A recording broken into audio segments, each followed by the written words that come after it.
इस क्वेश्चन में आपसे कह रहा है convert one dyne into Newton, एक डाइन को न्यूटन में कन्वर्ट करो। हिमाचल ने पूछा है, ये क्वेश्चन इंपॉर्टेंट भी है आप लोगों के लिए, आप लोग भी इस पर तवज्जो दें, अच्छा क्वेश्चन है, ध्यान से सॉल्व करना। तो देखो पहली बात तो ये है कि जो भी पूछा जा रहा है वो पूछा जा रहा है फोर्स के बारे में।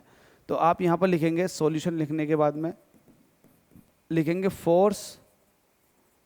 फोर्स का अगर देखेंगे डायमेंशनल फॉर्मूला क्या होता, तो उसको निकाला जाता मास इनटू एक्सेलरेशन से। तो फोर्स का जो डायमेंशनल फॉर्मूला आएगा वो आ जाएगा m, और इसका होता है L t-2।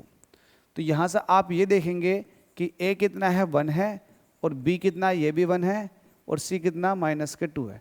ये a b c जो है ये mlt की पावर्स है, ठीक है। इसके बाद आपको और क्या करना होता है, और आपको इधर लिखना होता है, देखो ये डाइन को आपको कन्वर्ट करना है किसमें, न्यूटन में। तो एक तरह से CGS को किस में कन्वर्ट करना है, SI में, ठीक है।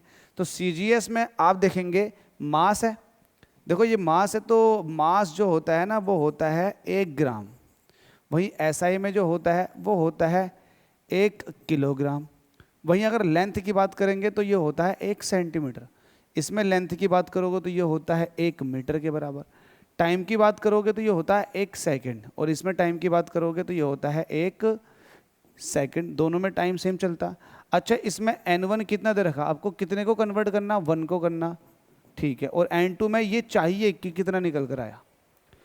इतना करने के बाद सेम पैटर्न है, आपको क्या करना है, आपको लगाना, since we know that n2 is equal to होता है n1, और ये होता है m1 अपॉन m2 की power a, L1 upon L2 की power b, and T1 upon T2 की पावर c।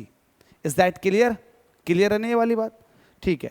n2 चाहिए, n1 की वैल्यू 1 थी, ये आपने यहाँ पर रख दी। m1 बताइए कितना, 1 ग्राम है, तो इसको आप 1 ग्राम ऐसे ही रहने देंगे। जबकि m2 की वैल्यू जो है वो 1 किलोग्राम है, तो 1 किलोग्राम में 1000 ग्राम होते हैं। ऊपर a की वैल्यू पुट कीजिएगा, a की वैल्यू है 1, खत्म कहानी। L1 और L2 की वैल्यू पुट करो, L1 है 1 सेंटीमीटर, तो 1 सेंटीमीटर रहने दोगे, और L2 जो है वो 1 मीटर है, तो 1 मीटर में 100 सेंटीमीटर होते हैं।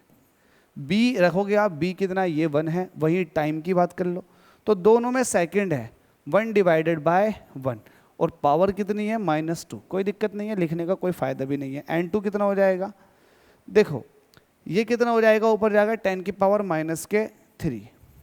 वहीं ये कितना हो जाएगा, 10 की पावर -2। तो n2 इज इक्वल टू निकल कर आ जाएगा 10 की पावर -5।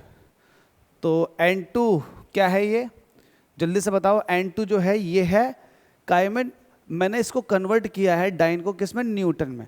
तो आप ये कह सकते हैं कि 1 डाइन इज इक्वल टू किसके बराबर आ गए, 10 की पावर -5 न्यूटन के। उम्मीद करता हूँ ये वाला प्रॉब्लम आपको क्लियर हो गया होगा।